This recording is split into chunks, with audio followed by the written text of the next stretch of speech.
and welcome back to the Irish Hunting Podcast, the number one place for your hunting, fishing and country sports stories from around the world. Stick on the kettle, crack open a beer, pull up the feet, relax and enjoy.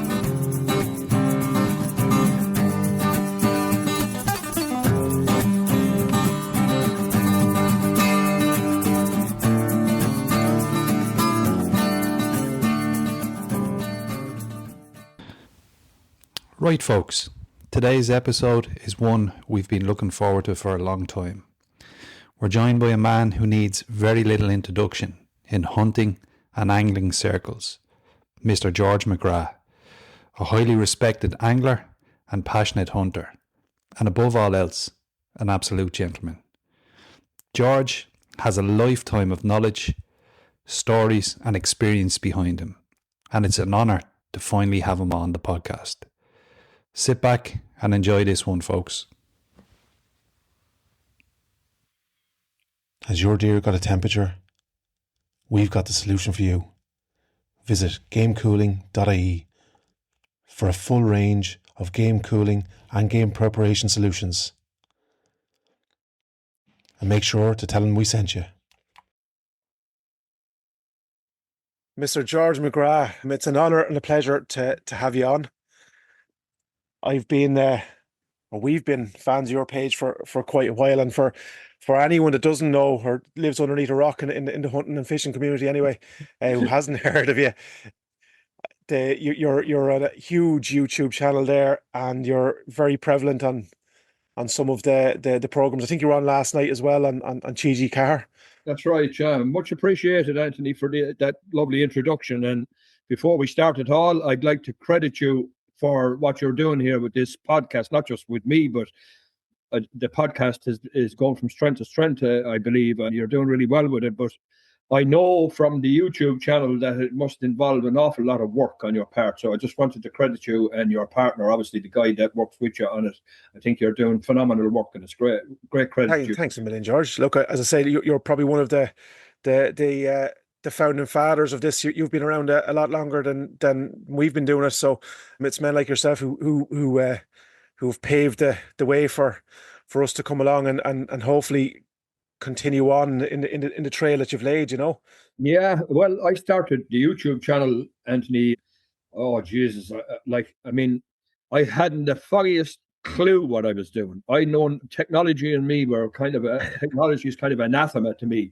So I had this little video camera, and one day I filmed a little video when I was out hunting with a buddy of mine, pheasant shooting. And I put the video up on YouTube, and it just started from there. And I mean, if you go back to I think I've over 330 videos or something. If you go back to the earlier ones, they're embarrassing, to tell you the truth. I had no clue what I was doing, and I had no clue how to edit or do anything like that. In fact, I didn't even have an editing program that I could cut out boring bits. So some of the videos, my earlier videos, are really what we'd say in Irish is ladronach. They just go on and they're quite boring. But I suppose the point is, I was trying in my own little way to try and promote hunting and that sort of thing, you know. Yeah, well, look, I think men like ourselves, but by definition, we're not exactly the people that would sit in and look at computers and TV all day. So, we're going to be technophobes by our very definition. So, and I think probably similar to yourself, some of our audio in the first episodes and videos and stuff like that, we're poor. But look, I think people kind of understand in our game anyway, understand a little bit, you know. Well, I'm no expert at it now either, Anthony. After I think I've been doing videos now for about 12 years or something. I'm still no expert on it. I've improved, I think, in the quality of the videos, but they require a lot of hard work, Anthony. I'm quite sure you're what you're doing as well. Like, there's a lot of effort and a lot of time goes into them, and sometimes I get fed up with it, tell the truth. And it's very difficult to produce consistent, interesting videos for the viewers, if you know what I'm saying. Yeah. And sometimes I'm stuck for ideas and all the rest of it. Like at the moment now, I haven't put up a video, I think, for about 10 days. And that's a long time to leave it. When you're in the YouTube kind of business, you need to be producing it more regularly, sort of weekly. at Yes. least, and sometimes I leave it for a month, or even longer at times. Yeah. There's sometimes I wish we could do that. There's times where you just literally want to just throw the whole lot in the corner and just either throw the gun on your back or go for a walk. Yeah, exactly. But look, we've an important, I think, job to do, a message to send, and I think this discussion today will hopefully shed another little bit of light on that. But I want to probably take you back, George, because me and you had a great conversation the other night. Funny enough, I got off that conversation to you and went straight onto YouTube again, and I was looking at some of your videos again, and I find myself when I talk to men like yourself, immediately I get this kind of urge to, watch a hunting video or a driven boar hunting in the far-flung place, or a lad throwing a fly rod into a river or something. And it kind of, and I remember, I think it was maybe an hour and a half afterwards, after we spoke, the missus looked at me and said, "Are you still watching?" I was watching, I think you were fishing under one of the many bridges you throw a rod under, and it's that's what it's all about, isn't it? You know what I mean? You're living other people's through the likes of videos you're producing. We're living the moment. You know what I'm saying? We can. Yeah, I do indeed. Like my fly fishing, is my real passion. I come from generations of people who have hunted and fished. Like my earliest memories are of men coming and going to our house with fishing rods and guns and nets and dogs, and it was an everyday occurrence when I was a child. I mean, our house was just, and I mean, we weren't the only family in small town I live in. I mean, there were other families around. Like we kind of partially lived off the land, if you know what I mean. If you go back to the 60s and the 1960s, 1970s, Ireland was an entirely different country. I mean, poverty was endemic. We lived in very, very difficult and poor times. And people did what they had to do in order, most families were much bigger at the time. I'm one of 9. I'm the eldest of 9. Just to digress for a second, to give you an idea, I mean, when you look at a modern house, right, there's machinery of all kinds and technology of all kinds to facilitate and make life easier for people. You go back to when I was in my, say, up till I was 14, 15 years of age, Jordan. I was born in 1961. So I have memories of the early 60s and I have memories of the 1970s. I'll just use this as a quick example. My mother reared 9 children and washed clothes for 9 children every day without the aid of any machine. Yeah. Now, you put that in perspective with today, right? We have a machine to do washing. We have a machine to wash everything. We have hoovers to clean the place. And it was an entirely different world. And in our house and generations before me, my grandfather, he's quoted still here around town, right? He was a highly intelligent man, apparently, and he was very good with his hands. He was a coach builder by trade, and he used to make these sayings, right, which are still quoted by people. I often meet people and they say, "Oh, Jason, I remember your grandfather saying this or saying that," but he had one that I remember in particular, and this kind of illustrates what I'm talking about. He said, "Anything more than 25 yards from the house," he said, "is wild. Kill it, we'll eat it." Yeah. That was that was the way it was looked at. I mean, it was an everyday experience for people living where I lived. They went out with fishing rods, guns, ferrets, nets, terriers, out to try and catch something for the pot. Yeah. That was the way it was. And they didn't discriminate. If pheasants, it didn't matter whether it was hen or cock. Yeah. They said that time the soup tasted the same.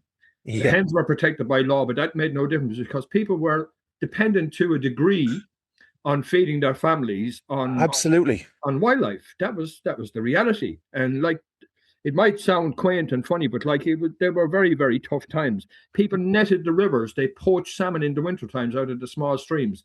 All stuff that I wouldn't consider doing today in any circumstance, because we live in an entirely different world. But back then, necessity was the mother of invention. You just had absolutely. The way it had to be, Absolutely. Funny enough, me and you had a conversation about that very subject. We in the hunting community come from, I think we both said, a long line of, or you quoted the long line of fishermen, hunters, poachers, you know, Yeah. and poachers now is a dirty word, but Yes. I actually, in view of our conversation today, I came across something, and I don't mind if you just, I'll take a couple of seconds to read it, because it reiterates what you were saying, but Yeah. it comes from a man called Jay Gumble, Rabbit Control. He's over in the UK, and I follow his page, but he said there was a time not all that long ago when the word poacher didn't just mean criminal, it often meant survivor. Long Exactly. before supermarkets, food banks, and next day Uh-huh. deliveries, families in the countryside had to rely on what they could grow, trade, or quietly take from the land. Winters Exactly. were harsh, work was uncertain, money was scarce, and when cupboards were bare and children were hungry, some men turned to the fields, woods, and rivers, not for Yeah. sport, not for greed, but to put food on the table. And it goes on. Absolutely. And I think that probably, look, we know better than most in this country, and we're only a generation away from it, as you just Yes. pointed out, where Yeah. men were they went to work Yeah. for hard graft, and a woman stayed at home and looked after 10, 12, 13, Yeah. 14 kids, you know what I mean? And Absolutely. Yeah. Yeah. And times were very tough. And my earliest memory, I'll tell you a quick story about my earliest memory. And I was very, very young. I'd say I might have been only maybe 7 or 8 years of age. And I remember my father going down to town, and he came back with an orange crate. The shops used to sell oranges that time, and the crates were timber. And he brought back this timber crate, and he cut it up, and then he refashioned it into a smaller box, if you like. And into that he put a car battery. And given modern technology, a modern battery weighs approximately, I'd say, 5 times less than the battery of the time. yeah, I mean, he then attached 2 kind of handles made of leather onto the side of the box, at each side of the box, and he was able to lift the battery then with that. I tried to lift it off the floor, I couldn't. Now, bear in mind, I was only 7 or 8 years of age, but at the time, the weight of it was phenomenal. yeah. Onto that battery, he connected a cable, and onto the other end of the cable, he connected the headlight of a car. And they were going lamping rabbits, right? They went lamping rabbits. They had a dog, known locally here as a 3/4. They were called a 3/4, right? In theory, they were 3/4 sheepdog, quarter greyhound, giving them, in theory, again, the brains of the sheepdog and the speed of the greyhound. Greyhound. Okay. Now, none of the dogs, in my opinion, were even related to a sheepdog or a greyhound. They were a mixture of all kinds. Yeah. But if you had a good one, they were a prized animal. If you had a dog that could go out and lamping with you and bring back rabbits, because what they were doing was the rabbits were being exported to France. There was a guy who used to come from Cappoquin, an especially converted van. Billy the Rabbit Man, we called him. He had a white coat. I'll never forget him. It was all covered in blood. Long white coat, like a grocer's coat or a butcher's coat. And I remember him coming into our house and collecting the rabbits. Now, he collected rabbits not only from our house, but from several houses locally, you know, because people went out and lamping rabbits, ferreting rabbits, shooting rabbits, snaring rabbits, hunting rabbits with terriers, and you could sell them along with eating them. So there was an old saying in Cashel here, where I'm from. They said the McGraths were reared on fast food, hares and rabbits, you know. Yeah. And this fella used to come and collect the rabbits, right? Now, my father often brought home, no exaggeration, between him and another man, they'd bring home 30, 40 rabbits in a night. And all those rabbits would be just panched, what we call panched, gutted, essentially. They were gutted, and that was it. And then they were pulled at full stretch, and they were laid out in the kitchen. A modern sitting room would be the equivalent, but it would be anathema now to bring a dead rabbit into most houses. You know what I mean? But these rabbits were laid out in the kitchen in rows of 10. Let's assume, for the sake of argument, you had 30 rabbits. They'd be laid out in 3 rows of 10. And Billy the Rabbit Man would come into the house, and he'd pick up each rabbit by the back legs and shake him. Right? Now, rigor mortis had set in at this point, and what he was looking for was rabbits that had a broken back. If they had a broken back, they'd hinge. Yes. Sometimes in the struggle with the dog, you know, the rabbit, he'd arch himself back and he'd actually break his own back. Yes. So he was checking for rabbits that would hinge. And if they hinged, you see, they'd be rejected. He wouldn't take them because they were unacceptable to the French cuisine, whatever the case may be. And that was when I figured out why my father had a bicycle wheel in the shed, even though none of us had a bicycle. We couldn't afford a bicycle. Any of them that had a broken back, he used to cut a spoke out of the wheel and shove it up in their arse. When your man had picked the rabbit up and shake it, it was indistinguishable. Straight as a die. I often wondered what the French chefs made of it. I can just imagine cutting through that rabbit. But And the that just smoke gives without you an Irish idea being of some stuck of up the the arse. things. That'll give you an idea. Like that's my earliest memory of sort of the hunting and the stuff. But there were people coming constantly, and they'd be making nets. My father used to make the nets for the ferreting nets. Yeah. You know what I mean? He used to make the nets. He'd be sitting at the table, and I remember him distinctly making the nets all the time. And they'd be making lures for fishing. They'd be melting lead inside in the house. When you think about it, we could have bought me fucking poison, but they didn't know anything about that kind of Yes. Yeah. They'd be melting lead in a pot on the stove. And then they'd be forming it to make what they call a leather eel. It was like a minnow. And then they used to cut the finger off a glove, a leather glove, and form it around the lead to make it what they knew as a leather eel. You know what I mean? All the mad stuff that they used to do. Like, I suppose, George, like we look back at, and you've just spoken about there, we've progressed so much, right? But I can see, when you're talking about that, you know what I mean? That there's a graw and a love, and those are the memories. Like without knowing it, there's a community aspect, there's a familial aspect to it. There's a you know what I'm saying, and we've been essentially sold a pig in a poke. We now go to work, and you see the traffic jams here at the minute. Long hours to work for, in inverted commas, a better life. Yes, it depends how you define a better life, isn't it? Really? Yeah. Like it was better in some ways, Anthony, in a lot of respects, but I tell you as well, it was tough. It was very, very tough. Like people had tough lives, particularly women.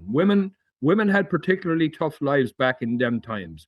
Rearing big families in very, very tough times. They suffered a lot, Yeah. I often think of my own mother and the suffering she went through, and she wasn't on her own. There was a lot of families around who were, right, we were all but destitute, like really honestly, like there was no industry or work of any kind around here. Virtually all the men were unemployed, and they were relying on a small state dole payment, and then try and make out best you could after that, and that's where the hunting and the fishing come in. I mean, people they were ingenious in some of the stuff they did, to sustain the family, to feed the family, like the stuff that they got up to. Like I could tell you 100 stories about the different ways and the different methods. I'll give you one more that just occurs to me. Now, it wasn't my own family, it was another family that lived down near the River Shore, which is my local river. And in the wintertime, there's a place called the Bottoms. It's low-lying land, and the river would flood out in the wintertime, and they used to geese come in there. Now, regrettably, they don't come in there anymore. There haven't been geese seen there for, I suppose, 40 years. But the geese used to come in there, and the people lived on top of the hill, if you can imagine. They'd be up on the hill, and they could look down at the flood. And the flood would be a half a mile away down the hill, and they could see the geese below. And just tell you the ingenious and necessity, the mother invention again. What they used to do is they used to get rat traps, really strong rat traps. They used to make them, and they used to go down to the flood, and they'd put the rat trap in about 6 inches of water, low water at the edge of the flood, and they'd put in a scalon into it. Now, a scalon is an Irish word for a baby spud, and they'd put the scalon into the rat trap. And the geese would then come back again. You see, you couldn't get near the geese because, they have people who are, or they have members of their group who are always watching. Like very difficult to get near geese if they're landed, if they're in an open area. So they'd go back up the hill anyway, and they'd watch with binoculars. And the particular family concerned had an old pair of brass binoculars. So, see, we take so much for granted now. I guarantee you have a right good pair of binoculars for hunting. And so do I. Yeah. But binoculars would have been completely out of the reach of anybody, you know what I mean? Where in those times they wouldn't have had the price of them, or where they wouldn't have been able to get them. But this particular family had these old brass binoculars. I actually saw them afterwards, and I would contend that you could see nothing through them. But they used them to watch the geese. The geese would come on, and he'd put his head under the water to get the scalon, and the trap would close and catch him by the neck. And then they'd be above on top of the hill a half a mile, and they could see him flapping, and they'd go down then and collect him. They were the kind of things that people got up to, so they could feed their families. Feed their family. Like, I mean, that's funny enough. You asked me, do you know what a scalon was the other day? And up here, you may shed it. You've a couple of fucking more than I have. Uh-huh. they were called porines, I think, up here. Would that be right? Porini, that would be Porini would be to describe something small and round, like pebbles, basically. Pebbles, right? Yes. Like if you look, there's a little village near us here called Ballyporeen, Balia a Porini, which is the town of the small stones. Stones, yeah. So that's where that connotation came from. Yeah. But yeah, look, and when I suppose, was it the rod first or the gun first, George? When can you remember which was? Well, I tell you, for me personally, like, there was always a gun in the house. Now, my father had what was known back in the 1950s, 60s, and 70s as a spake hazy. Right? In other words, it wasn't licensed. They had a single shot Remington rifle. I think it was my grandfather owned it. Now, where it came out of, I don't know, it's open to speculation, but they had that and they used that again for the pot. And I was telling you the story the other day, and I'll tell it again very briefly. I'll try and shorten it. I'm in the process of writing a book. Now, will I ever get to the end of it? Probably not, but it's just kind of on local history and local stuff. And I include this story in the book if it's ever published at any point. But I call it the story of the two-cylinder goose. Right, and basically what it was my father was the only mode of transportation they had at the time were the high Nelly bicycles.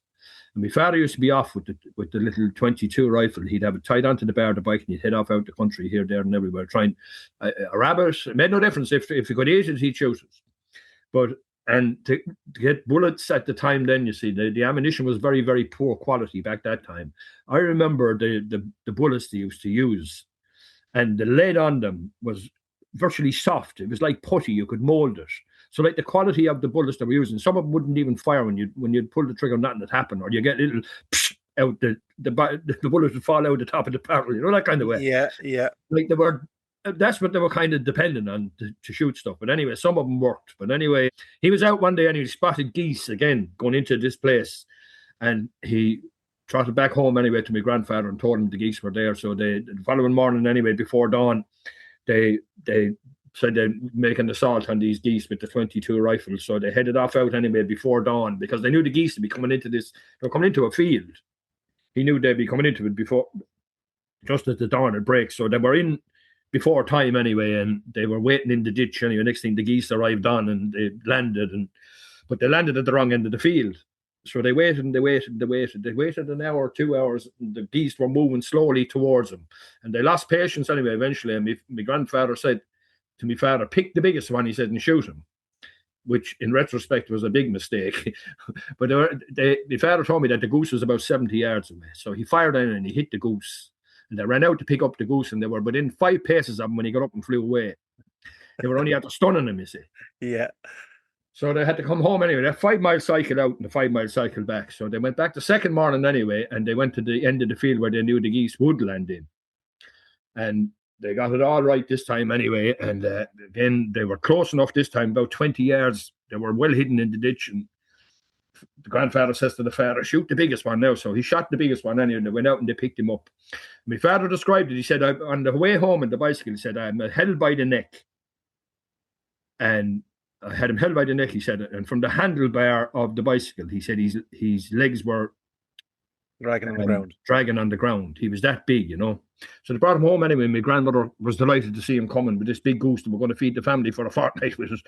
And she plucked the goose anyway. And my father said afterwards, it took 2 cylinders of gas to cook the bastard, and we still couldn't date him. He said he was like boot leather. You see, they shot the wrong one. They should have shot the young one. The young one, yeah. They shot a fella, he could have been 20 years old, you know what I mean? Like, eyes were bigger than their belly. Yeah. Exactly. So that's one of the stories I can just think of off the top of my head, you know, like you're talking about there, you know, shooting a goose at 60, 70 yards, you know what I'm saying?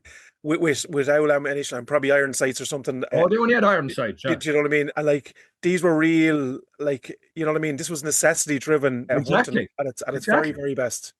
Yeah. There were tough times and they did whatever they could. That was the way it was. They used to go poaching the salmon. They'd go poaching the salmon in the wintertime. They'd go down with the tilly lamp and a sprong, and they'd stick the salmon in the wintertime. Now, there were salmon around that time. And although it was illegal, they weren't really doing any harm at that time because the salmon population could sustain it.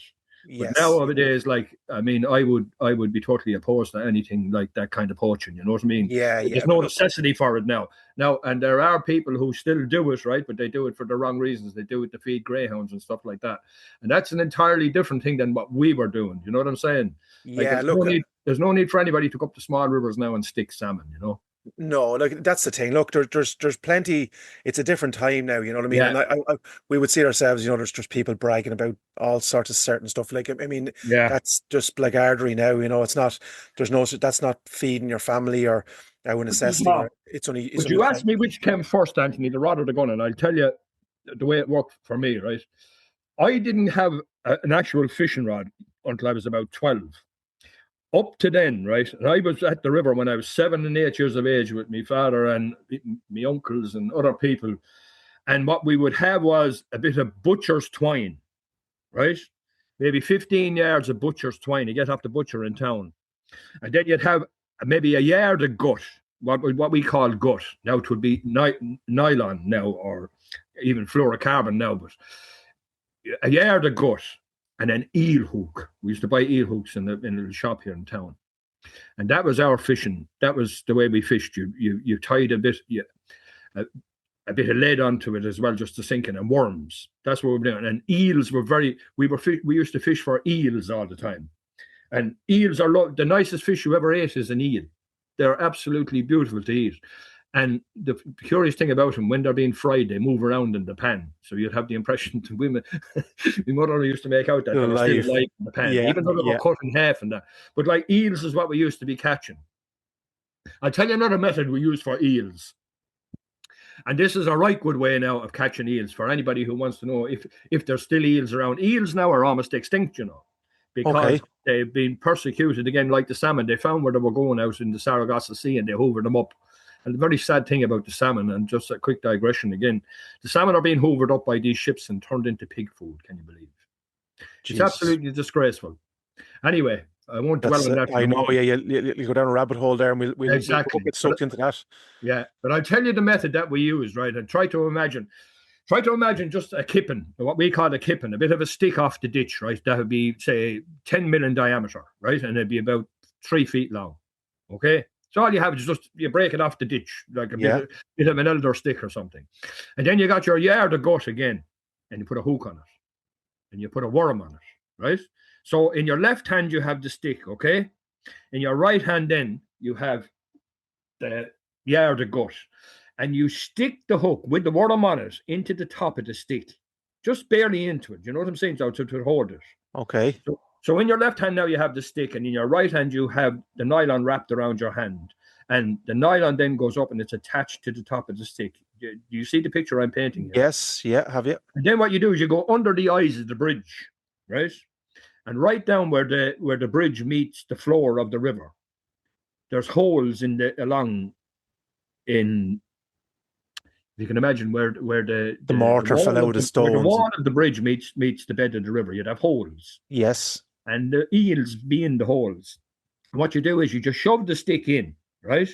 And if the eel is inside, he'll take the hook off the stick. So now you can put the stick in your back pocket, right? Okay. Or into your welly. And now what you have is the eel is inside and he's eating the worm. And you have it in your right hand, you have the nylon. And all you do then is give it a quick jerk when the time was right and you pulled your eel out. That was known as probing, probing. We are probing the holes for the eels. And you could catch a lot of eels doing that in a couple of hours. But that's nearly, well, that's, as you say, it's not a common sight anymore. I haven't seen anyone probing for eels since the 1970s. Now, the fact that they're not there, but people wouldn't know how to do it anyway, that method, you know, but that's just one of the old methods. Yeah. But my first fishing rod was given to me by a man here in town. He owned a pub. Packy Lahey was his name. And he gave me my first fly rod.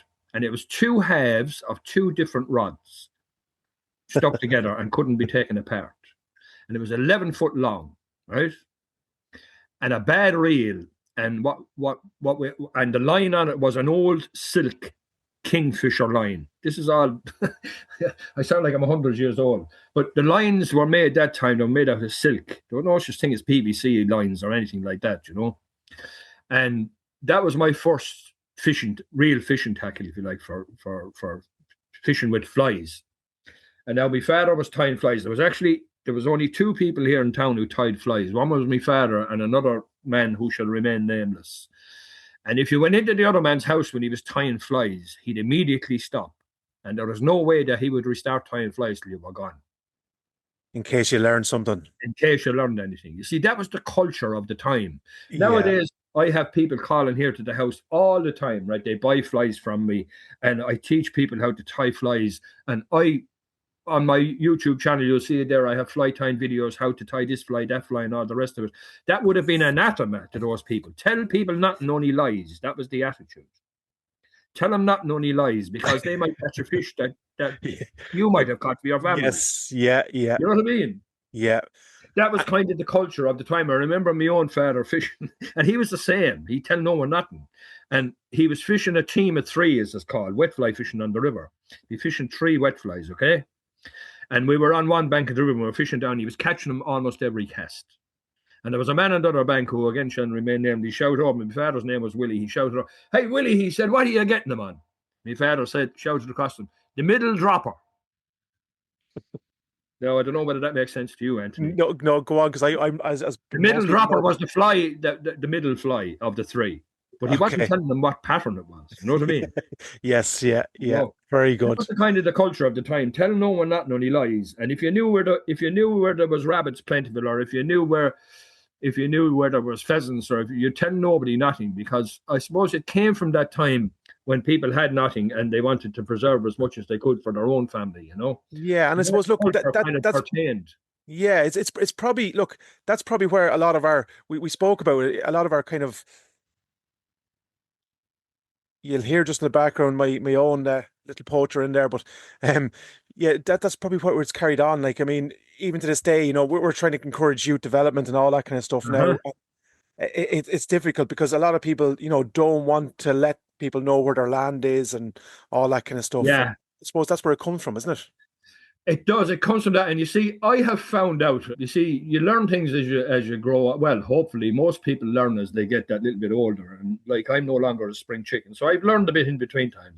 And now I would be very generous with what knowledge I have. I'm not saying I'm an expert on anything or I know more than anybody about anything.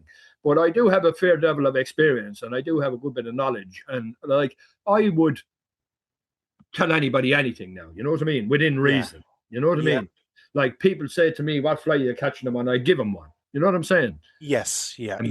That kind of way. So that's all changed. You know, there's no necessity to be kind of reticent with information anymore. You know. Anyway, all that information is available more or less. The internet has revolutionized the whole thing.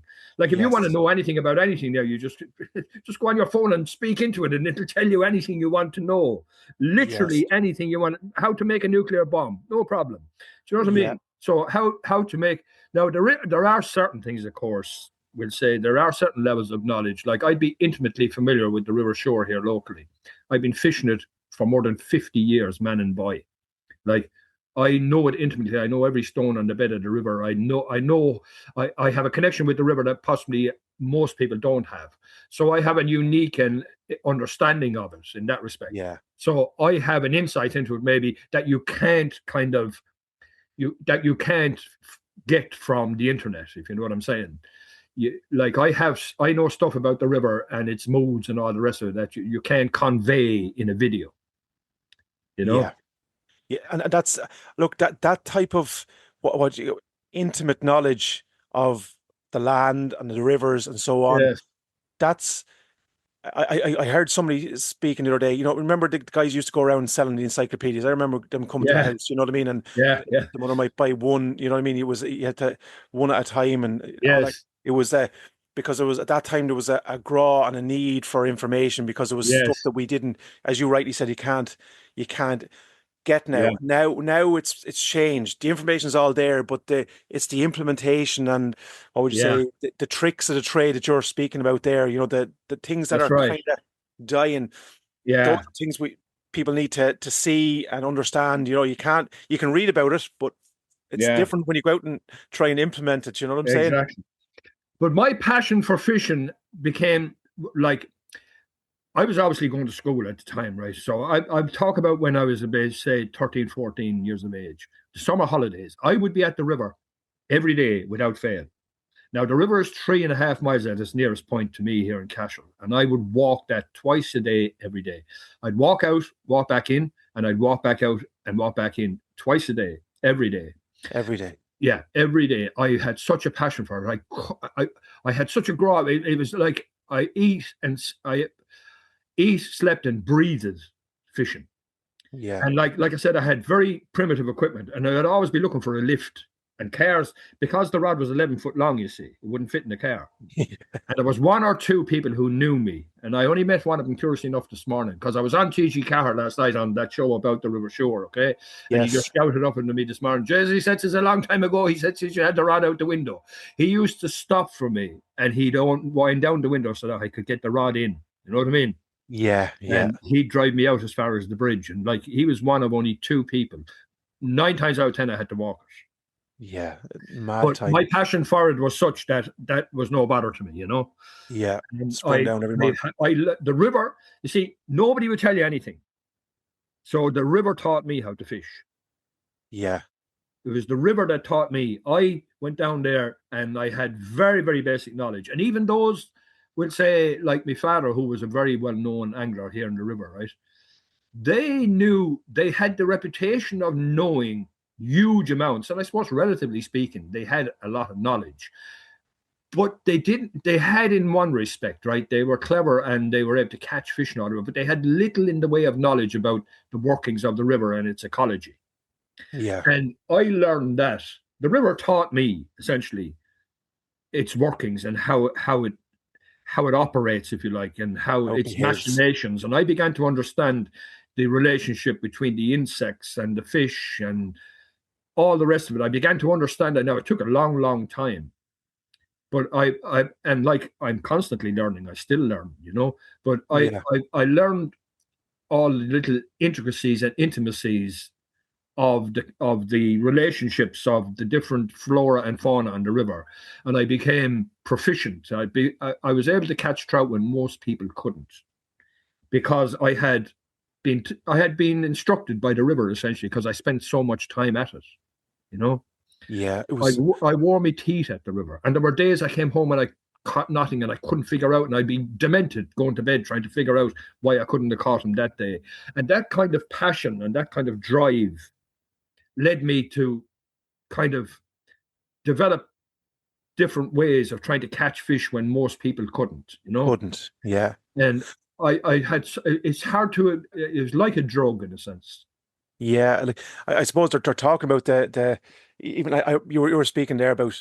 I remember my uncle. I call him my uncle. It was my mother's uncle. So my great uncle Paddy, and he used to. The Blackwater runs behind my house, you know. Yes. And I remember him. People used to pull up at the bridge just down the road, and I watched him, you know. And sometimes I go down and I'd sit beside him on the bank, and he would not speak one word to me for 2 hours. You know, he would not. Do you know what I'm saying? He wouldn't say, "Here, put the rod in your hand," or "This is what I'm doing here." Yeah. He would not speak one word, and he just started to pack up, and I'd pack up, and I'd walk home, but I'd sit there and watch what he's doing. I watch him pulling fish out of the river. I was wondering what he was doing, but probably similar to that, it was born out of necessity in his world, and old habits die hard. But and you see, we had characters here, right? We had people here in town, right, who had the name of being great anglers, and of their time, they were great anglers, right? But they wouldn't be in it with a modern angler. Like a modern angler, leave them for dead. Right? Yes, because of the advancement of technology, and knowledge is so freely available now. Because we have gained knowledge from places that would have been inconceivable back then. Like you have Spanish anglers, French anglers, people from all over the world conveying information of all kinds that people can avail of here, which would have been impossible back then. Yeah. You know? There was one man here in town, right? He used to fish for pike. And I don't know if you've ever seen this. Maybe you have, maybe you haven't. Some of the older people might remember. They had a special, what they fished for the most part, right? Now, sometimes they'd use what was known as a sprat.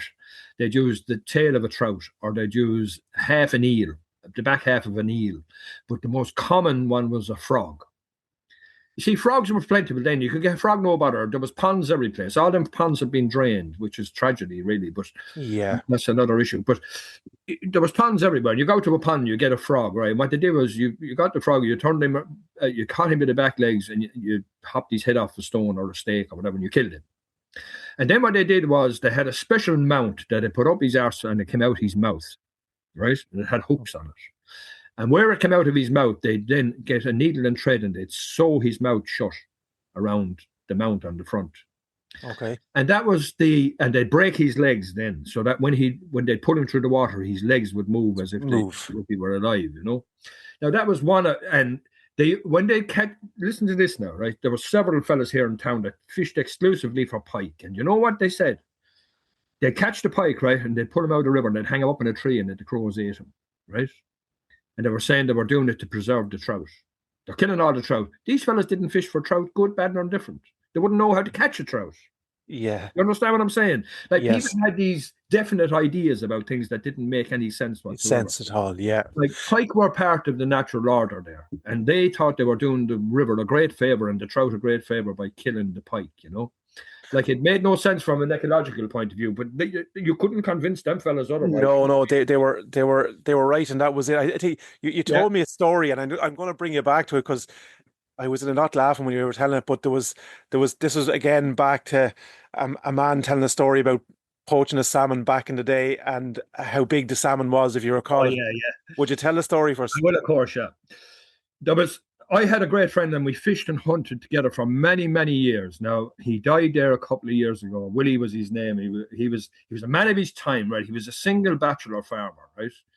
I loved the guy with a passion. He was just such a great character. And he had all the traits of someone who had lived his life on his own all his life, if you understand what I'm saying. He was brought up in tough times. He was milking cows, as he told me, when he was only 8 years of age. And he went on then to inherit the farm, a small farm, 30 odd acres, and he worked it hard. And he was a man of the country, right? Great poacher, great man in the country. If you wanted to know how to hunt, like Willie, if you were out hunting pheasants, Willie would always be standing in the right place. We hunted with pointers and setters for the most part. And when a dog would point, now this man I remember him being in his 60s, right? And this is facts. He'd be in his 60s, right? And we'd be going down the same side of a ditch. We'd say the ditch could be 6-7 foot tall. Big thorny ditch now, big briars and all the rest of it. And if the dog pointed at this side, he'd go out the field. He'd run at the ditch and land up on it on his side and roll out over the ditch onto the other side, out into the other field, to be ready for the pheasant in case he came out of that side. Yeah. That's the kind of a man he was. Yeah. Another quick story. We're out lamping one night. My young lad, Sean, he's no longer a young lad. He's nearly 40 years of age. He often remarks on it. You remember the night we were out with Willie, he says, and we were lamping rabbits with a little lurcher. We were just going out for sport, a right crack we were having. And Willie was with us. The next thing, there was bunches, if you can imagine, briars and stuff out in the middle of fields. Like they'd be the size of a car, say, right? Yeah. Bunches of briars here and there. But this rabbit, anyway, the dog took off after the rabbit, and the rabbit ran into one of these big bunches of briars. And we thought that's the end of it. Willie launched himself. The man was in his 60s now at this stage. Willie launched himself into the air and went head first down into the briars and came out with the rabbit. That's facts. Yeah. I don't laugh and remarks on it. But anyway, Willie again came from a family, right, of poachers and all the rest of it. The people I mentioned earlier catching the geese, they would have been his uncles. Yes. Willie, anyway, because Willie told me this story, right, and I have no reason to disbelieve it. There was a fella used to call to Willie's house. Paddy was his name. And if you had a black cat, Paddy would have a blacker cat. Yes. No matter what story you tell, he'd have to have a better story. Right? For instance, right, and I'll get to the salmon in a minute, but he used to... Willie mentioned to Paddy, Jez, we have a great crop of turnips this year, Paddy. Did you see him outside in the garden? Oh, don't talk to me about turnips. He said, we had turnips ourselves above. He said, a yo went missing and we couldn't find her. Just when she after ate no way into one of the turnips, she'd a pair of lambs inside. You know what I mean? And you dare not question that. Like that was a fact. An Irish character. Yeah, he believed that. Like I think he believed his own lies. Yes. Willie said to him anyway that they'd been down lamping the small river, him and his sister, and they caught a great fish. When they say a great fish, like a great fish would be anything beyond 15 pounds, you know.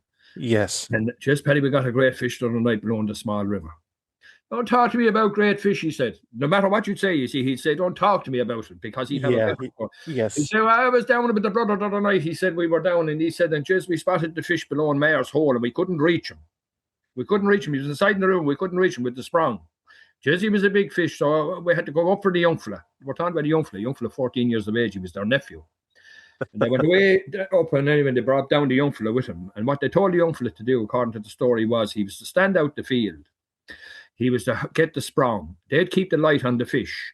And he, being young, of course, and young enough to do it, he would jump across the river. Now, it'd be a small river to be maybe 8 or 10 feet wide. He was to jump across the river, and then he was halfway over, he'd stick the fish, you see, and they could pull him out. This was what they were at. So he said the young fella anyway ran down the field. He jumped the river, and as he was halfway across, he stuck down the fork and stuck the fork in the fish. And didn't the fish take off up the river, and he hanging out in the handle of the, And he said, only for there was barbed wire under the bridge of Grange, he said he'd have carried them up to Rossmore, which is 15 mile up the river. You know what I mean? And you were supposed to believe that story. And to make it better again, then he said that to bring the fish home, he was so big, they weren't there to carry him, they had to go up for the little grey mare to bring home. That was the kind of story. And he's going to be telling these stories all the time. And no matter, like I said, no matter what story you'd come up with, he'd a better one. He'd a better one. And like I said, they were so outrageously, obviously untrue, but you dare not contradict them. He'd be highly offended. He'd be highly offended, you know. Aren't those the ones we'll remember and be telling, look, they're going to live long in after those men have... He had another story. Willie used to be all the time lamping rabbits, right? With a little, he'd always have a good little lamping dog. And he said to Paddy, Paddy, he said, I'm a right little dog. We got a dozen rabbits the other night for him. Talk to me about rabbits, he said, or dogs. I was going up for the cows the other evening, he said, and I brought the little dog with me. He had kind of a sheepdog, you know. I was going up for the cows, he says, and as I opened the gate, the hare run out onto the road. Now, this is in Cashel, near Cashel, right? The hare took off out the main Dublin road at the time. And then the dog take after him. And I hopped up on the bike, he said, and away after him myself, he said, and he turned the hare above it, the jockey. Now, that's the Horse and Jockey, which is 6 miles up the road, right? He said that the dog turned the hare at the jockey and brought it back to Ballyshean Gates and killed it at Ballyshean Gates. And you were supposed to fucking believe that. You know what I mean? Like, they're hilarious stories when you think about it, you know? But look, men like that were kind of two a penny, but they were in every village. And there was one of them in every town. In every town, do you know what I mean? And you always find them with a crowd around them, you know? That's right. They'd be spinning yards, as we call it. Exactly. With the gun, then you see the rod was one thing, but the gun, how I always had kind of access to a gun, even as a young lad, you know. I used to borrow my uncle's 22, and I was in the FCA, right? For those of you who don't know and are listening to this, the FCA now, the modern version of it is the LDF, the what are they called? No, not the LDF. What do they call them? RDF, the Reserve Defence Force. Yes. I was only 14 when I was in that. There was a lot of young lads here in the town in it. You're supposed to be 17 by law, but half the town was in it, and I was firing machine guns when I was 14. My father said I sleep sound in my bed knowing your mind in the country, you know. I had a passion for guns all my life, and I loved the FCA. We'd be shooting with Bren guns and submachine guns and the old 303 Lee Enfield rifles. Where I was on the shooting team, I was a good shot with the rifles, so they put me. I was shooting for the 13th Battalion team when I was only 14, believe it or not. And there was another man they used to collect, and some people will find this funny. On a Sunday, you see, the minibus would pull up in town for the lads on the shooting team, and they'd collect a lad who was living about 4 miles from town. He was an old guy, and he had the old bull's wool uniform still. But believe it or not, he wasn't a member of the FCA at all, right? He was gone out with years. But because he was a good shot, they used to collect him and put him on the team. Think about that now, right? He was using the state's firearms, and he's not even a member of the defence force. Right? Because he was a good shot, and he'd only one eye. His other eye was a glass eye. I know this sounds a crazy story and hard to believe, but that's an actual fact. He'd only one eye, and the other one was the glass eye. But he was a great shot. You'd collect him of a Sunday. Whenever the 13th Battalion to be involved in the competition, they'd collect him and bring him on. Imagine that. Absolutely, you wouldn't get away with that now, George. No. But times were different. But anyway, I loved the shooting and the gun, and I'd borrowed the uncle's rifle, and I'd head off through the country of just shooting rabbits. I'd be off through the country, and I was learning how to. I had learned. I was familiar with firearms from very young. Yeah. I've always had my own firearms, all legal and above board. I might add. I've had firearms all my life, and like I've been hunting and shooting and fishing all my life. It's like it's not like some people say these are hobbies, and I mentioned it last night. If you were watching the program on TG Cahir, for some people these things are a hobby, or in Irish they call it a way of passing time. No, it's like it's part of my very DNA. You know what I mean? It's like it's part of me. It's a huge constituent part of me. I can't imagine. I couldn't imagine life without hunting and fishing and stuff like that. It's just because it's in my very DNA. It's bred into me for so many generations. And I suppose that's the thing that some people find difficult to understand. People who don't have that thing or don't have a connection to that sort of thing, they find people like me very difficult to understand. How could you kill a deer? Oh my God, how could you shoot a rabbit? This kind of thing. Like they don't understand. And I don't think that they can understand. No, they don't get it. Yeah, exactly. It's like trying to explain brain surgery to a chef. It's too different. It's too unless you're in it. We'd always say, even when we're going to schools and stuff, and there'd be young lads coming up afterwards, and do you shoot this, and what do you do with and all. You'd have a load of stream of questions, but and we'd always come out and say, like, the people who are going to, the possibility of them going down the route we went down, because you've sparked just by asking a question or showing them something. It's kind of ignited a little bit of a fire that's always there. It's not something that can be taught, or it's kind of innate, isn't it? It's in the DNA. I use this example, right? I went to the shooting show in Birmingham there. I was at it this year now. But I went to that several times. But I think it's about 7 or 8 years ago. I went over to the shooting show, and I stayed overnight in near Birmingham. And I said I'd go down and have a look at that pub, the Peaky Blinders pub. Just out of curiosity. I'm not a pub person. As I often say, I don't drink, smoke, back women, or ride horses. I said I'd go down and have a look at this pub anyway, just out of curiosity. And I was walking down the street, and I had a jacket on me, right? A deer hunter jacket. And the name Deer Hunter was printed on it. And as I was walking past this group of younger people, that were there in the street, this girl kind of, she looked at my jacket and saw the Deer Hunter logo. And she stopped me and she said, "Oh my God," and says, "You hunt deer?" And I said, "As a matter of fact, I do." "Oh my God," she said, "aren't you an awful person? How can you do that? How could you kill a deer?" I said, "Look," I said, "maybe this is not the appropriate venue to discuss it." I said,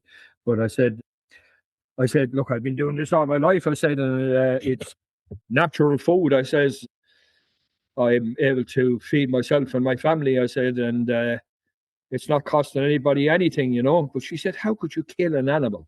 This is what I'm talking about. The disconnection. Yeah. In particular with people who live in cities. Now, there are people in cities who participate in fishing and hunting and all that, but they're a relatively rare event. It's more a rural thing. And a lot of people in the cities they're so now far disconnected from nature. Yeah. Like I always say, if you put most of them into a field, they wouldn't be able to find their way out of it. Correct. Do you know what I mean? Yeah. That's the disconnection, and it's to reconnect people like that with nature, I think, is the secret to sustaining hunting and fishing in the long run. Because if it continues as it currently is, these people, and there are militant versions of them, as you're probably well aware. Yes. Who take it to the degree that they will try to legislate to stop you doing what comes natural to you, in a sense. Yeah. Like the most natural thing in the world for me to hunt and fish. I couldn't conceive of a life without it. Life would, in fact, be relatively meaningless without it. Yeah, I know we're probably we're hopefully going to get down to you, George, and maybe have an out spin around some of the livers and grounds. But just on that point there, I think it's conversations like this, it's stuff like what you're doing and promoting. And I think, like you're an intrinsic link, because for a lot of people, you've kind of fishermen on one side, you may have hunters, in inverted commas, on the other side. You might have, horse and hound, and you might have Yeah. dog men, as they're called, on other Yes. sides.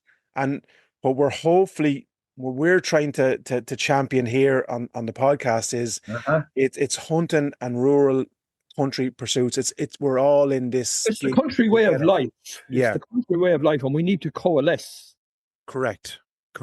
Because if we stand on our own, we're going to be up against it. But if we coalesce, I mean, we have some chance. And I mean, it's to kind of like have a reasonable conversation with people and try to, like, I would have been earlier on when I was younger, I would have said, just tell them to fuck off. That would have been my attitude, you know what I mean? Yeah. But like, that's not good enough either. That's not going to work in the longer term. For future generations to hunt and fish, we need to set the ground, and we need to be talking to these people who have evidently no understanding of what we're doing or why we do it, and to try to educate them. Now, that's not being conceited or like looking down our nose at them and saying, you listen, you just simply don't understand. It's to reconnect them with nature. Yeah. If you can reconnect people with nature, like you get some of these hippies now, like they just go out and they walk in their bare feet around the field and they find it really therapeutic and all the rest of it. That's connected with nature in one sense, right? But to get a sense of why we do what we do in terms of fishing and hunting, you need to involve them, if you can, in it. Like, I'd like to take some of these people who are completely opposed, say, to fishing, and there are people like that, and show them why I fish, where I fish. And without people like me keeping an eye on the rivers, they'd be running open sewers. Yeah. It's only people like me who keep an eye on the rivers that have sustained them to the degree now. And there's a lot of problems with our rivers as it happens, right? And they're under severe pressure. But without people like me who fish and want to sustain the rivers as best they can, there's no question, they'd be turned into open sewers overnight, because there are people out there who do not care one way or another about the rivers. It's all about the environment. Yeah, and look, this is a very important point. You fishermen are the first, what would you say, red flag that'll be waved when there is something, because you're the first men and women to see it, the same way as if a hunter is out on a piece of ground and there's the decimation of hedgerows and ditches and drains and stuff. They're the first ones to see and I always say, because I know there's people on the conservation side who are opposed to hunting, and maybe even in the pheasants, the pheasant rearing. And my thing would be to them, if there's not enough habitat to sustain a few pheasants, well, there's not going to be enough habitat to sustain your woodcock or your sniper. Do you know what I'm saying? So it's all it's intrinsic. Well, you see, we in Ireland now are in a very bad position here, really, right? When you consider what the country was like when the times I described, okay? We now are losing our hedgerows at 10,000 kilometers a year, right? That's frightening. Now, that's not speculation. That's publicly available knowledge, right? 10,000 kilometers a year. We have lost 70% of all our bird life in the last 30 years as a direct consequence of that, and other damage that's been done, right? Our rivers, we have the lowest water quality recorded ever in Ireland. In our water quality, the EU set the bar for water quality. We are far below it, right? Yeah. We currently have massive problems in our rivers. I fish here what's described and has been described through generations as the finest trout stream in Europe, the River Suir. The River Suir is a shadow of its former self. Now, it's still a good river, but it's a shadow of its former self as a consequence of eutrophication, which is a direct consequence of mostly agricultural practices. Fertilizer, phosphates, nitrogen. They are devastating our waterways. They are promoting the massive growth of weeds, essentially, which denude the water of oxygen and deprive everything else of life, essentially. I don't know, you're probably aware that roughly 25 kilometers of the River Blackwater was killed last year.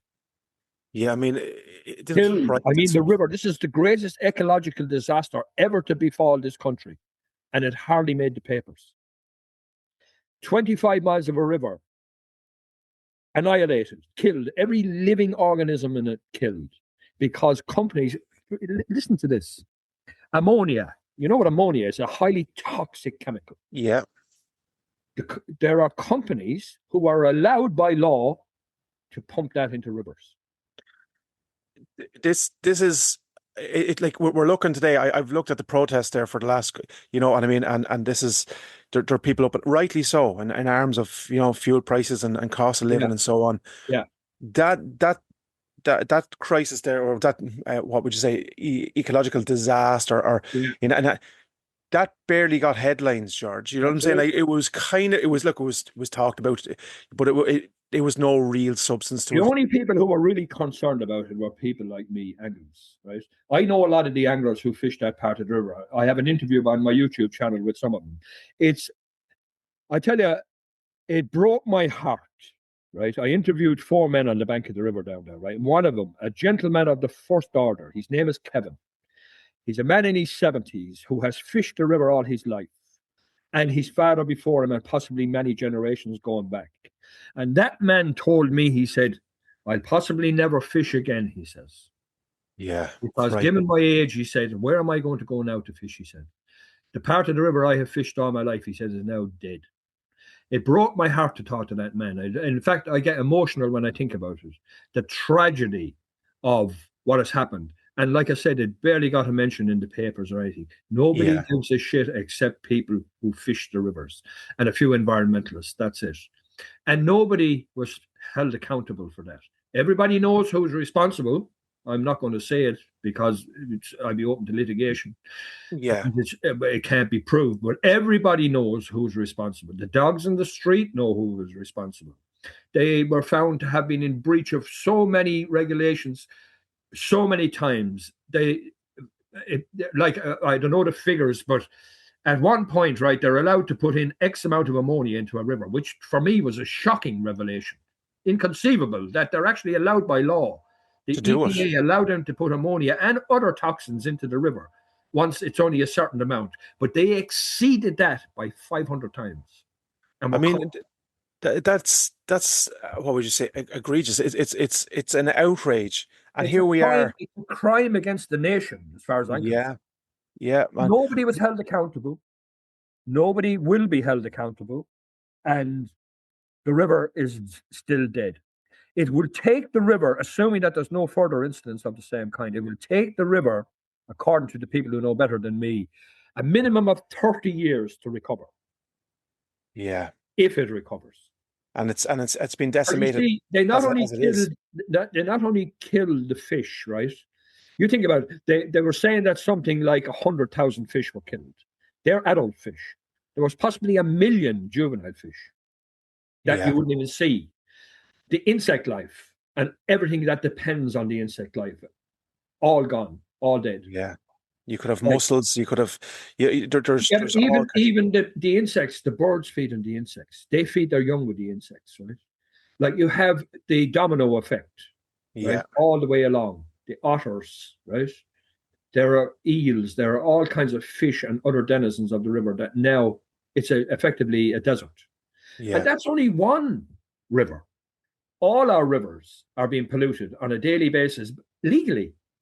It's incredible. That to think that people can put toxins into the river legally. It's just beyond my comprehension it's mind blowing. It's mind blowing. Yeah. George, we could literally talk all day. I find it absolutely, it's therapeutic and fantastic to listen to you recount some of the stories. We're going to have a follow-up episode. I'm going to urge people who haven't already and don't know about your fantastic YouTube page. It's Gundog and Fly. It's on YouTube. It's everything from a bit of dog training. There's fly tying. There's fishing. There's zeroing rifles. There's you want to know about outdoors. Have a little peep at that. You'll go down a rabbit hole, no doubt, like I do myself from time to time. But you'll never come off it and won't not enjoy it.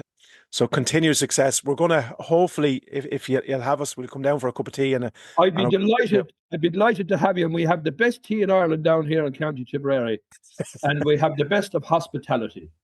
Fair play to you. We'll bring biscuits. You bring the tea. Not a bother, and you'll be more than welcome. And I have a little place here at the back of the house where I film me little videos, timey flies, and all the rest of the stuff that I do on a daily basis. I'm a kind of I have to have a daily dose of either hunting or fishing, or else I get a headache. Yes, yeah. Well, look, I've come to fishing quite late, as you probably know. Yeah.